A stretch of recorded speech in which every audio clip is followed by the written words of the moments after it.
Welcome to the Sacred Emergence Podcast. I'm your host, Michelle Wong, and I'm so thrilled that you're here. This is a place where you'll be guided to living your most aligned life so that your truest, most radiant self can emerge. We'll be jamming on topics ranging from spirituality, entrepreneurship, to wellness and lifestyle design, and everything in between that can support you to grow, evolve, and shine, all the while not taking ourselves too seriously. So if you're ready to step into your leadership, break through limiting beliefs, own all of who you are, and expand in abundance, grab yourself your faith cup of tea and let's dive in. Hello everybody. Welcome back to another episode of Sacred Emergence. It is Michelle Wong.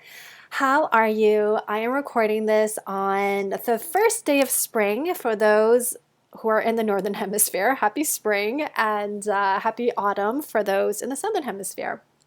So I have a solo episode for you today, and this topic has actually been in my heart for a little while, and I just wanted to share just some of my own deep realizations that has shown itself over the past few months and has led me to stay longer in Toronto than I initially planned. So rewinding all the way back to last fall, so early September, I was in Bali for 2.5 months, almost 3 months, since early June, and I left.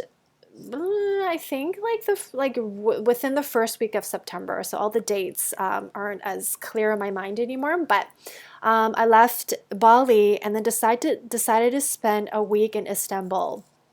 Istanbul has always been on my list. I've just the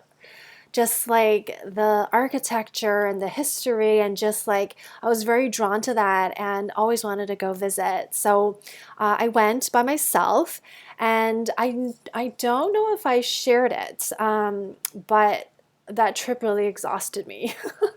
I'm really glad I did it, but I think if anyone wants to go to Istanbul, where it tends to be more male dominated, where men have more say, it was really exhausting as a woman because it's cultural, but I felt like I was getting hit on everywhere I went. So the servers, people down the street, especially in markets, but I expected that in markets, but I was not expecting that when I was eating by myself, where I was getting hit on by servers, or even just walking down the street, minding my own business, and anyways, that was very exhausting. So by the time I landed in Toronto, I remember on my last flight from Rome to Toronto, the last leg of my flight, I was like, oh my gosh, I think I'm done traveling for a while. It was quite a long journey from Istanbul to Toronto. There were long layovers. Every flight was cramped with people, typical travel. It was what pandemic? And I was like, I am beat and I feel really complete. And that was a really tiring trip. And the one cool thing about Istanbul, I have a lot of actually really cool stories, was that I made a friend. She was one of the tour guides from the food tour I was on, which was phenomenal. So I was like, that was a plus, right? The more friends I have around the world, I just feel even more abundant.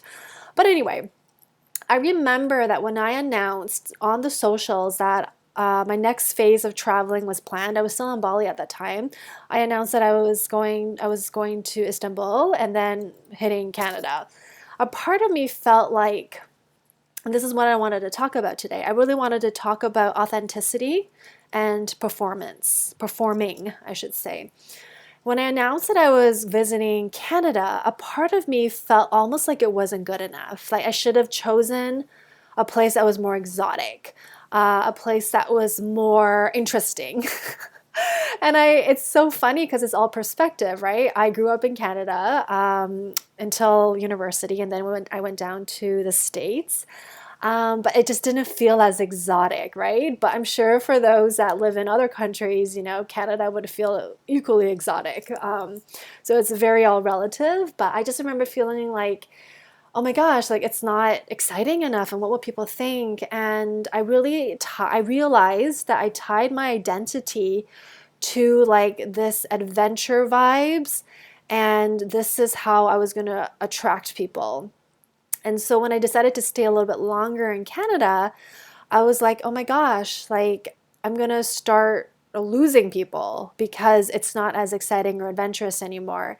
I had an identity with that of like, it was almost like a performance of like, it has to look a certain way. I have to like fit my image in a certain expectation in order to be, I guess, successful in business.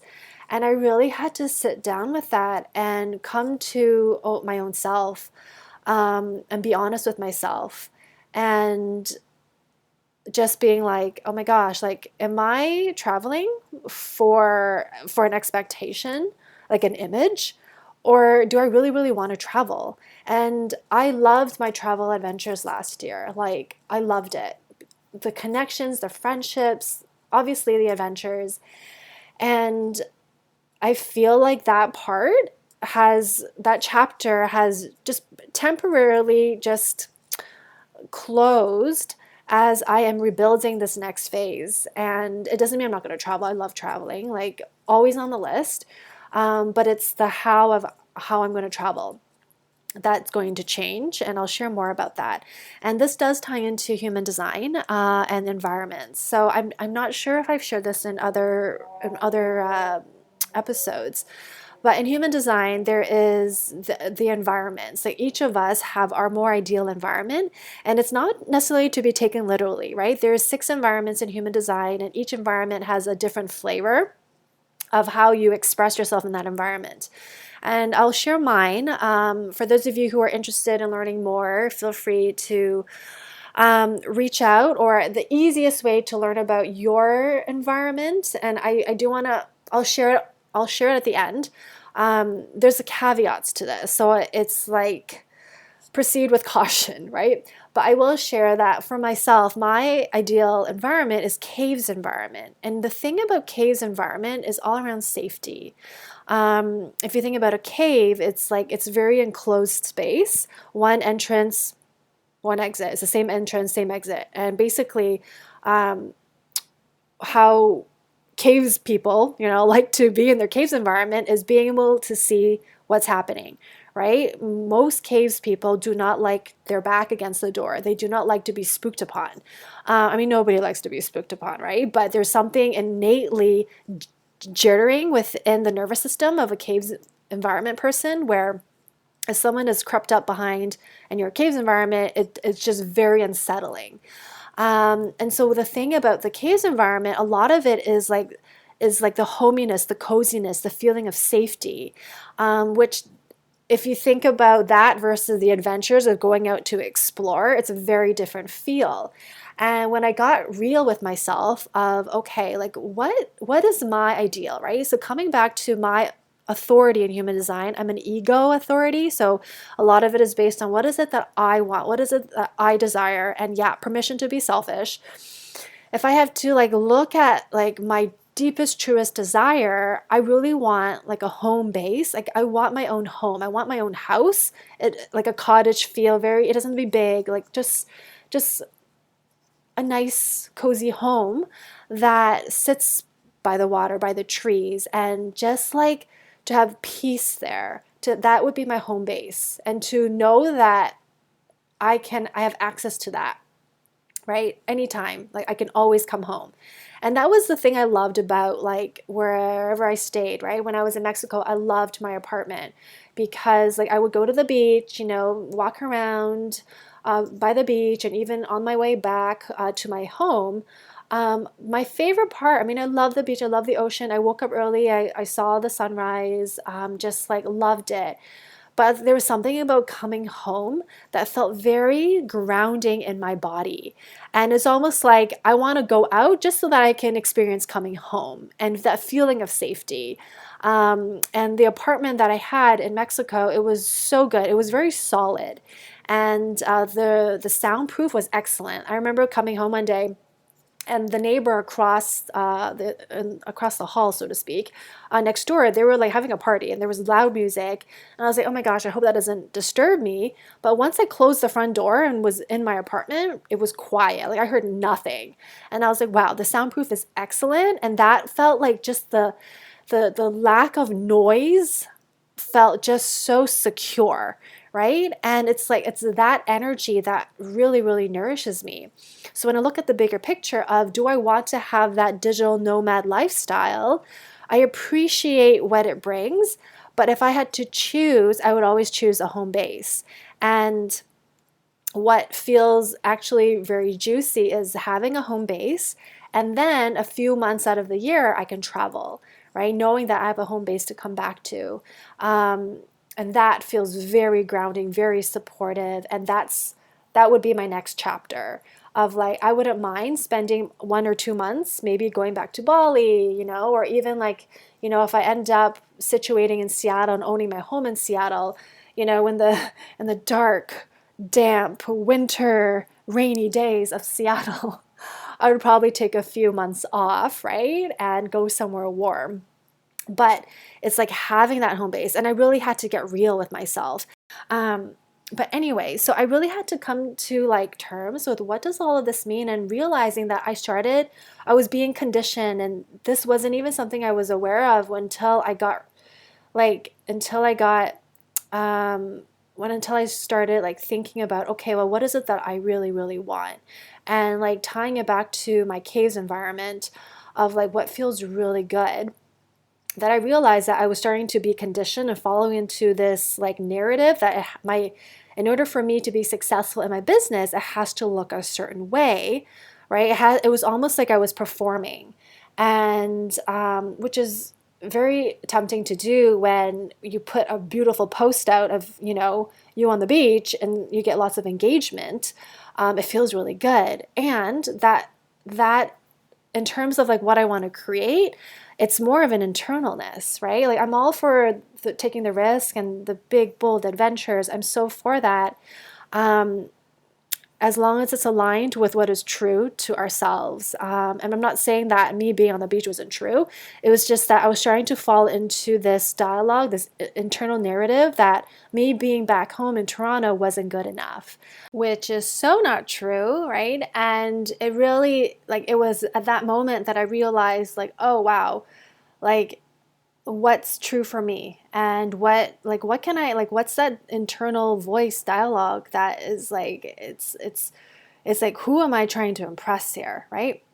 And so I had to like just let that go. And the gift of this whole experience is like how I'm showing up online. I feel like I'm getting to like the juice of, I just want to share, like, I have something that I want to share, right? There's something that is really calling to me that I feel inspired to write about. Um, and I'm just going to write it and share it. And sometimes I'll have a picture that's attached to it, that, an inspired selfie, or now I'm just being more creative with like how I'm going to share it. Maybe it's through just like text, or maybe it will be with a selfie, or a photo of some sort, or maybe I'll share it in like a video, right? Or like a reel, right? And I'm just playing with kind of like how am I going to parlay the information, versus in the past it was like I felt I was kind of trapped in. Every post has to be associated with like a beautiful photo of me on the beach or something like that, which isn't true, but it was easy to fall into that mindset because I was so used to being in that mindset. So it was really a gift to just unravel all of that, and then coming back to myself of like, okay, well, what's really coming through for me to share that's just real, authentic, not like it wasn't before, but now like how can I make it even easier?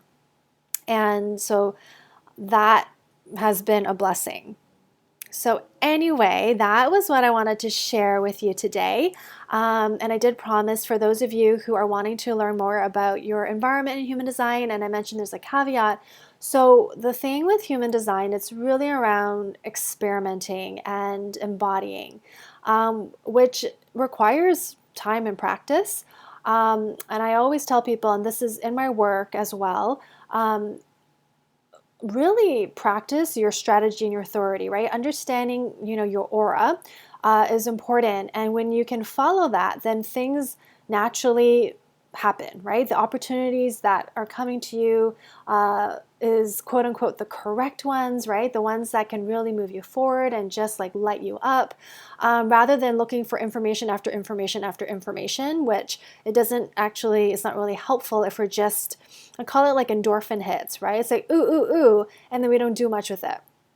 And there is value to environments as well. And the environments are not to be taken literally, right? Not to be taken literally. And I do recommend that if this is something you want to explore more about, I do, when I did readings, I offered, like, if I knew their exact time of birth for my clients, I would share with them their environment, and it's not to be taken literally, and it's another thing to explore, right? So it's something else to experiment with. But if you are interested, the easiest way to find your environment in human design, and remember, you need to know your exact birth time because it does change. If you go to myhumandesign.com, it's the easiest way. Myhumandesign.com, you enter your birth data, and it will spit out, your body graph and your ideal environments. And if you are wanting to learn more about human design in terms of specifically personalized for you, I'm offering a limited time of human design attunement sessions. So we go deeper with these sessions than a typical reading. I've structured these differently so that it's not just information, which it can be overwhelming, but let's just use human design as kind of a baseline, but looking at where do you want to go, what might be in your way, and let's look at some practical steps that can get you there, as well as, okay, looking at your human design and possible conditioning. What are some 1 to 2 maybe grounding statements or affirmations or declarations that can really just help anchor you in, just to help remind you of your power as you move forward towards your goals. So if you're interested in that, I'll put a link in my show notes. The HD attunement sessions were being offered in alignment, in accordance, to support my my overflow, which is my 4-month experience, to help guide women to come back into their own awesomeness, right? Their own divine selfishness, and really exploring what that means. And when we are in overflow, when we're able to fill up our own cup and to realize how valuable and how awesome we are as individuals, how can we show up from a place of really deep fulfillment and abundance, right? That we can be of service to other people. So that is overflow. We're going to start in April.